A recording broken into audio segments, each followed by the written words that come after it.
Un cordial saludo a todos. En esta vez nos hemos reunido para exponer un tema relacionado a la violencia contra la mujer en tiempos de COVID-19. Diremos que tradicionalmente los bajos índices de denuncia generalizados respecto a la violencia doméstica, a la violencia de la mujer y de otro tipo han dificultado las medidas de respuesta por muchas razones. En el Perú no solamente han muerto por el coronavirus, COVID-19, ¿no?, sino en manos de sus parejas en medio del estado de emergencia. Entonces, frente a esta situación, es que el gobierno publicó el decreto legislativo 1470 respecto de cómo agilizar la emisión de medidas de protección a favor de las víctimas de la violencia, o sea, mujeres e integrantes del grupo familiar durante la emergencia sanitaria. Al lado de este decreto legislativo, tenemos también la ley número 30364, que tiene como objeto prevenir, erradicar y sancionar todo tipo de violencia producida contra las mujeres y contra los integrantes del grupo familiar, especialmente las niñas, niños, adolescentes, personas adultas, mayores y personas con discapacidad, y que dispone también que cuando una mujer decide denunciar a su agresor, tiene un plazo no mayor de 72 horas para que la mujer obtenga medidas de protección a través de los diversos canales como son las comisarías, los juzgados de familia y centros de emergencia mujer. A través de esta ley se ha puesto a disposición del juez una lista de medidas que puede dictar, como por ejemplo prohibición del acercamiento a la víctima a una distancia establecida, a un metraje establecido, la prohibición de todo tipo de comunicación por redes sociales, correo electrónico, mensajes o cartas, la restricción de visitas a los hijos en común y también retirar al agresor del domicilio, entre otras medidas, ¿no? El confinamiento, ¿qué cosa es el confinamiento para nosotros? Es la situación perfecta, en este caso, para ejercer un comportamiento controlador de sugestión y de violencia en el hogar. El confinamiento aviva la tensión y ciertos sentimientos de inseguridad y estrés que son causados por preocupaciones relacionadas con la salud, el dinero, la inseguridad, que se destacan por el aislamiento de las mujeres que tienen como pareja hombres violentos, separándolas de las personas y recursos que pueden constituirse en un apoyo. Por ejemplo, los familiares, los amigos. Este tipo de violencia ya era una de las violaciones de los derechos humanos más flagrantes en el tiempo y en el mundo. Para quienes han sufrido violencia sexual o física por parte de un compañero sentimental, en esta pandemia del COVID-19, es probable que se haya agudizado con efectos perniciosos en su salud sexual, física, reproductiva, mental, en su bienestar y en su capacidad de liderar la recuperación de nuestra sociedad y nuestras economías. Cuando un policía recibe una denuncia y pone en conocimiento del caso a un juez de familia, lo hace porque ese juez, conociendo las particularidades del caso, pueda dictar la medida adecuada y eficaz en el plazo más inmediato. ¿Y por qué digo adecuada? Porque no todas las mujeres están en la misma situación. Podríamos decir que la violencia contra la mujer es una realidad anterior que se agudizó con la pandemia del COVID-19. Es decir, se agudizó con el confinamiento, obligando a las mujeres a estar encerradas con sus maltratadores, considerando que en el tiempo de convivencia se generan conflictos que terminan siendo violentadas ellas. Y esta se prolonga sin que sea interrumpida, que genere una percepción de seguridad e impunidad para el agresor. También el encierro de niñas genera un aumento de la violencia sexual en su contra y mayores complicaciones para mantenerse en procesos de escolarización. El confinamiento hace que las niñas estén más expuestas al abuso y la violencia, a lo que se adiciona el riesgo de abandono y exclusión escolar post-pandemia. El incremento de violencia contra las mujeres y niñas en Internet, la ciberviolencia. El Internet, en este caso, abre nuevos caminos a los perpetradores, como ya se ha demostrado en muchos casos. Como vemos, la desigualdad de género preexistente hace que las mujeres y las niñas sean particularmente vulnerables en ese contexto, lo que aumenta su exposición a múltiples formas de violencia de género.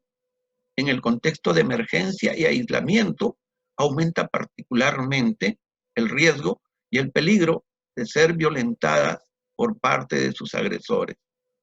Las mujeres y las niñas, sobre todo de violencia intrafamiliar y violencia doméstica, violencia sexual, explotación sexual, acoso y amenazas cibernéticas. Estos riesgos se ven agravados debido a la potencial ralentización o cierre de los servicios especializados, como la protección, la justicia, la salud, la atención psicosocial, lo que las somete a marcos que imposibilitan a veces la denuncia, la protección y fomentan, antes bien, la impunidad. Le paso, en este caso, la posta al compañero César. Adelante, por favor. Gracias, Wilder. Bien. Buenas noches, compañeros.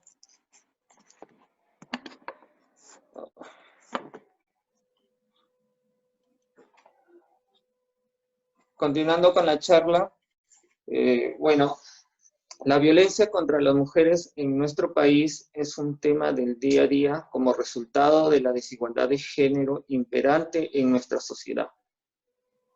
Sin embargo, ante estas situaciones de caos y emergencia, las desigualdades se han acentuado y esto puede desencadenar en el incremento de los episodios de violencia.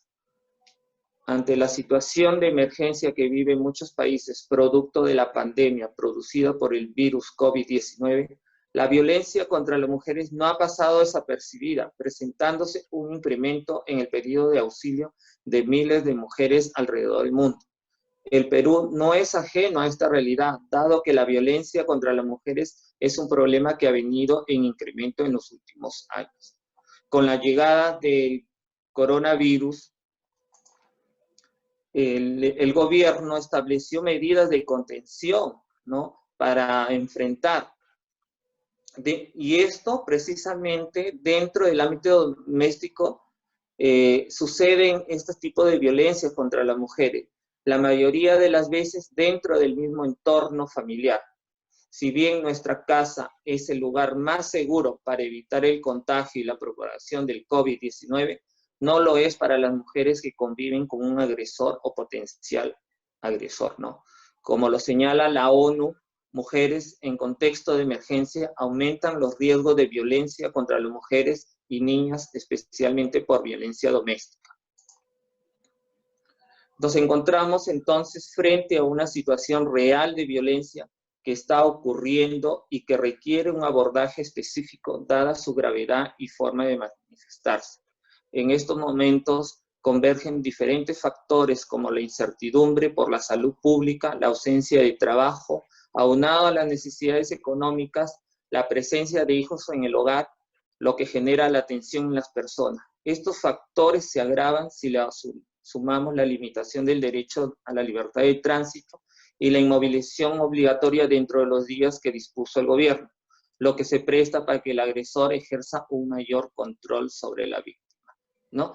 Hemos visto últimamente que durante el periodo de la cuarentena, muchas personas muy acostumbradas a salir, a trabajar, ¿no? Al acatar las disposiciones del gobierno de inmovilización, y la misma situación en el ambiente en que se encuentra, que no hay trabajo, a veces desencadena una situación de incertidumbre, ¿no? De impotencia, ¿no? Que a veces esa energía, esa impotencia, a veces lo expresan o lo reflejan a la mujer, ¿no? ¿no? De repente su inquietud, como digamos, su inestabilidad emocional, más que todo, le echan la culpa a la mujer, ¿no? A veces tratan de absolver algo y no dan más, y la persona que se encuentra al lado, su pareja, pues el punto de toque, pues de violencia contra ella, ¿no? Cedo el pase a Blanquita.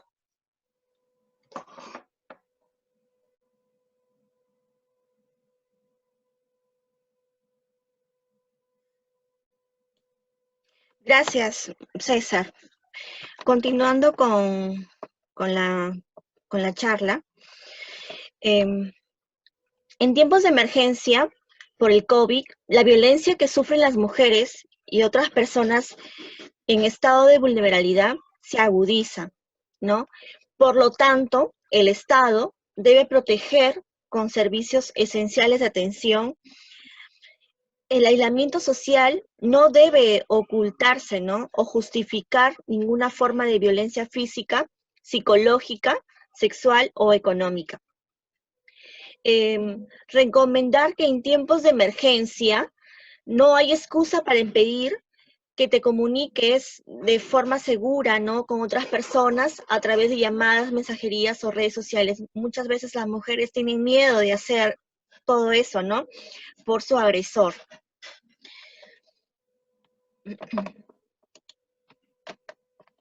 ¿Qué actos de violencia pueden ocurrir o incrementar durante el aislamiento social? Como ya lo había dicho mi compañero Willer, César, ¿no? Obligar a tener relaciones sexuales, golpear, insultar, hostigar, ejercer actos de control, entre otros. Cualquier acción que cause muerte, daño o sufrimiento físico, sexual o psicológico en el ámbito público o privado. ¿Qué servicios en casos de violencia contra las mujeres funcionan en el periodo de emergencias por el COVID? No, esos servicios lo podemos ver en la línea 100. Las llamadas son gratuitas desde cualquier teléfono fijo, celular o público. Este servicio ofrece orientación a las 24 horas, ¿no? Los 7 días de la semana a nivel nacional. También hay especialistas que atenderán el caso, ¿no? Y lo derivarán a la comisaría más cercana, ¿no? De la ciudad, ¿no? Las comisarías deben recibir las denuncias durante este periodo de emergencia, ¿no? Muchas veces no se ve esos casos, ¿no? Y a veces las comisarías se demoran un poco, ¿no? Y definitivamente pasa lo que tiene que pasar, ¿no? La mujer siempre se ve perjudicada en eso, ¿no? El Poder Judicial atenderá casos de violencia contra las mujeres e integrantes del grupo familiar, ¿no? Se ha asegurado personal en juzgados que conocen los casos de violencia, como tomar medidas, ¿no? De prevención para que el agresor no se acerque, ¿no? A la mujer, ¿no? Las fiscalías de turno, ¿no?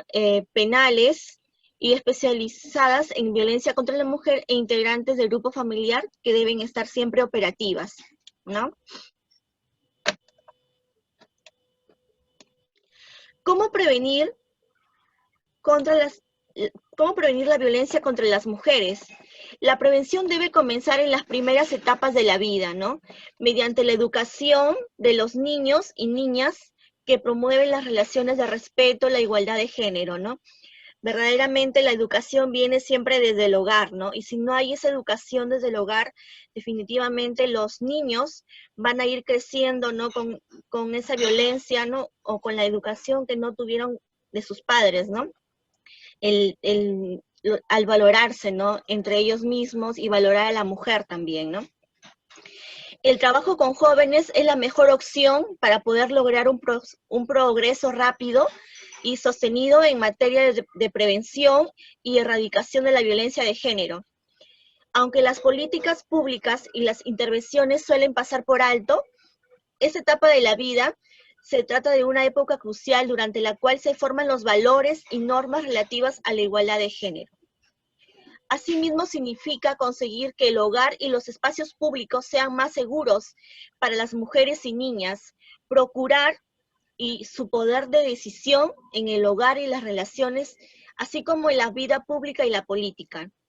El trabajo con hombres y niños ayuda a acelerar el progreso en materia de prevención y la erradicación de la violencia contra las mujeres y las niñas, ¿no? Doy pase a mi compañero Jorge. Gracias por el espacio, compañera. Muy buenas noches a todos. Continuando con esta ponencia, esta charla, la violencia, como ya vemos el título, es violencia contra las mujeres en tiempos de COVID.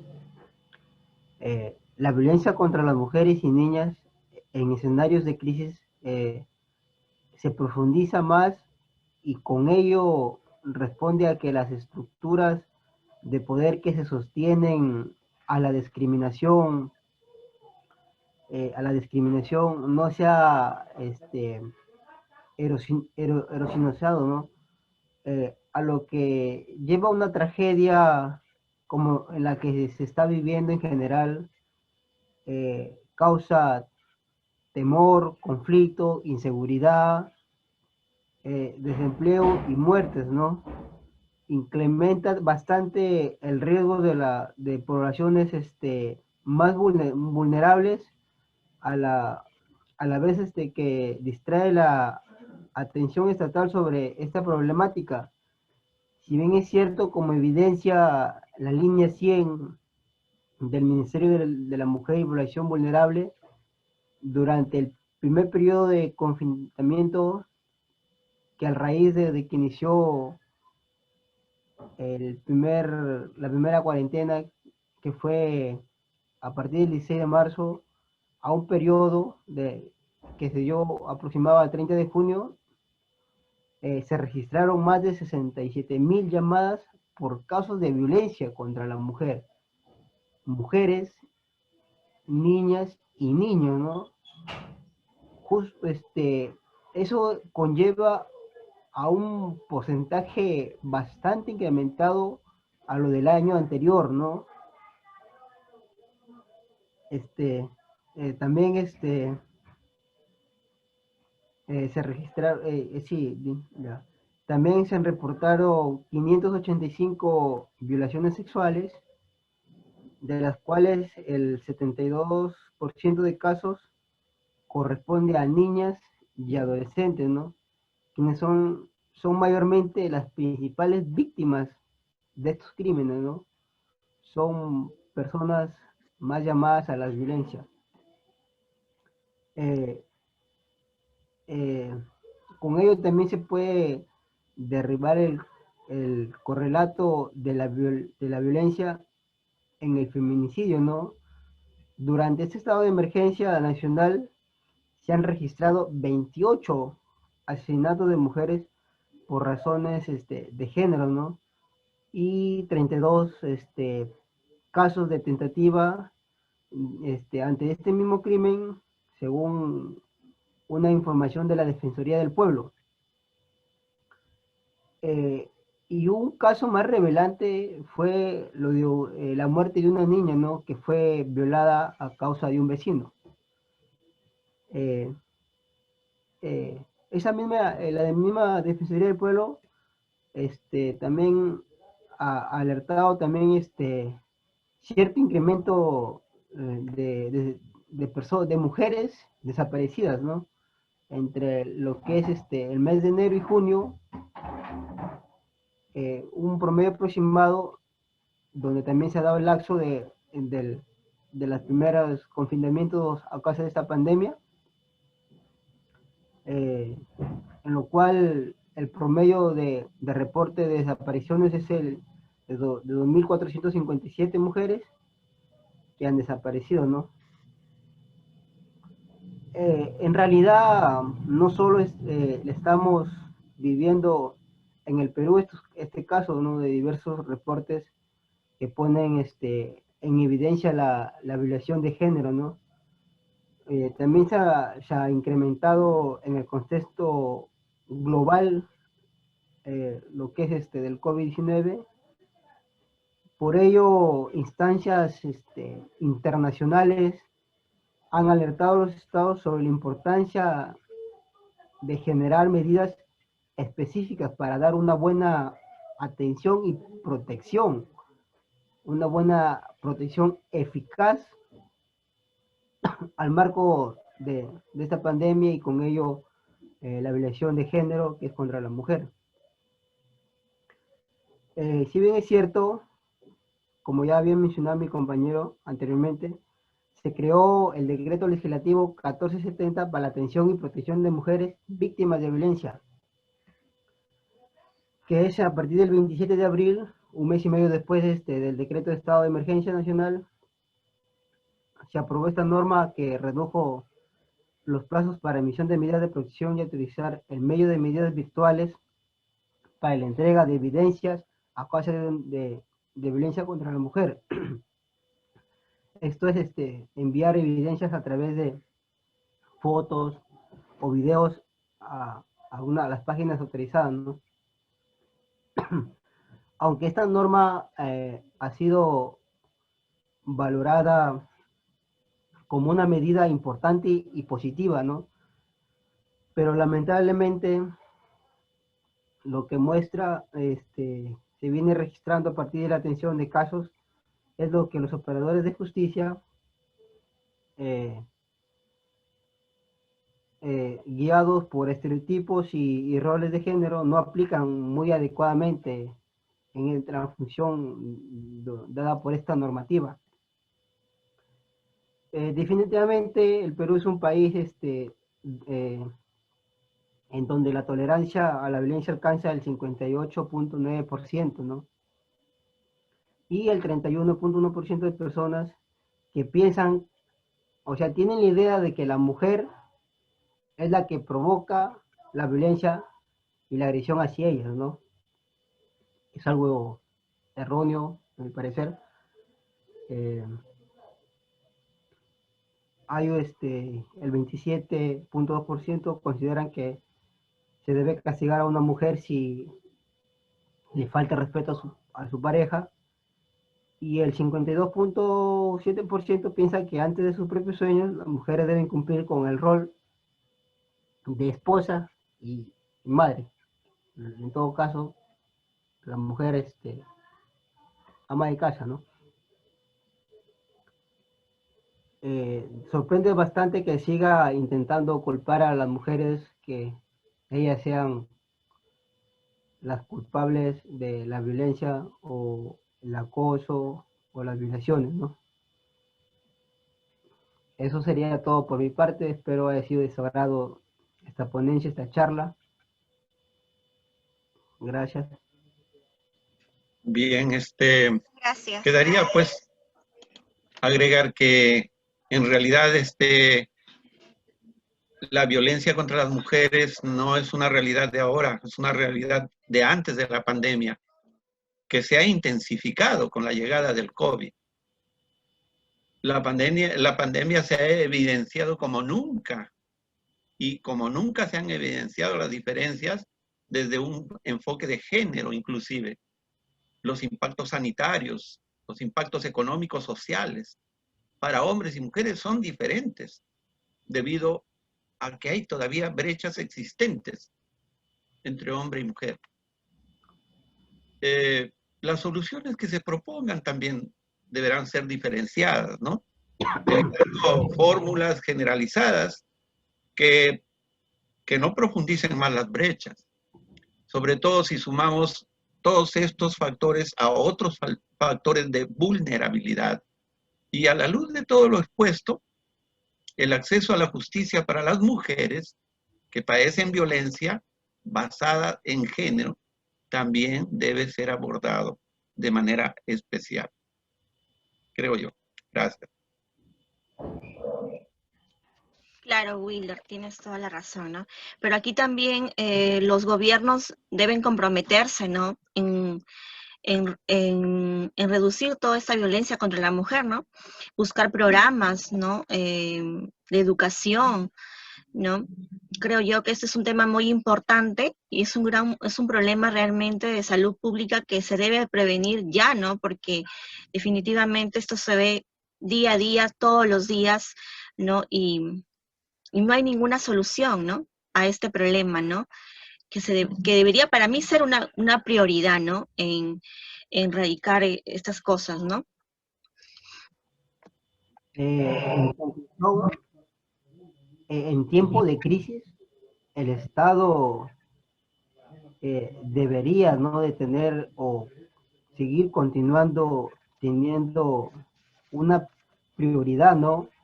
Y una gran responsabilidad en la atención, prevención, protección y reparación a las mujeres víctimas de violencia, ¿no? Víctimas de maltrato, de acosos, de hostigaciones.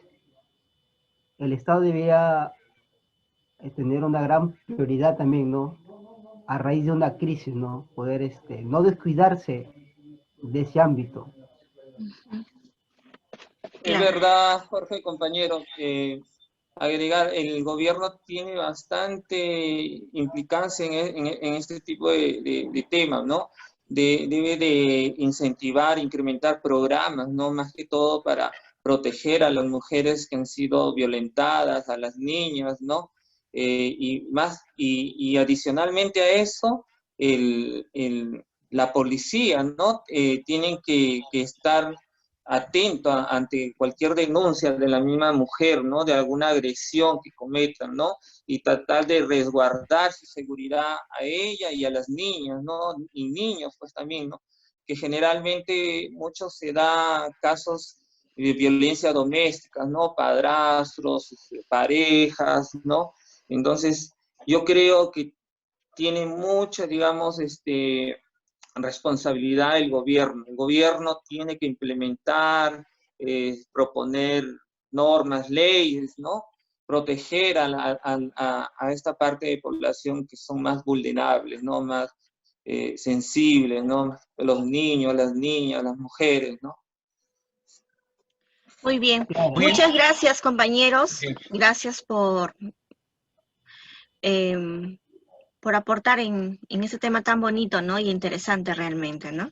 Y más que todo, toda mujer que tenga una violencia que no calle, ¿no? Así Que no es. calle, no tenga vergüenza y haga saber esto en una comisaría más cercana, ¿no? O una unidad más cercana a lo que le pueda ayudar, ¿no? No callar, ¿no? No callar y hacer valer sus derechos, que no callen. Y como decían ustedes, compañeros, lo importante que en esta línea es importante pensar en soluciones sostenibles, como decías, Blanquita, que debe ser prioritario, pero tampoco debe dejarse de lado. Entonces, la solución debe ser sostenible y a largo plazo, no solamente de inmediato y queda ahí, ¿no? Sino a largo plazo y constante. Muy bien. Gracias. Muchas gracias a todos, chicos. Muchas gracias también. Gracias. Gracias a todos también.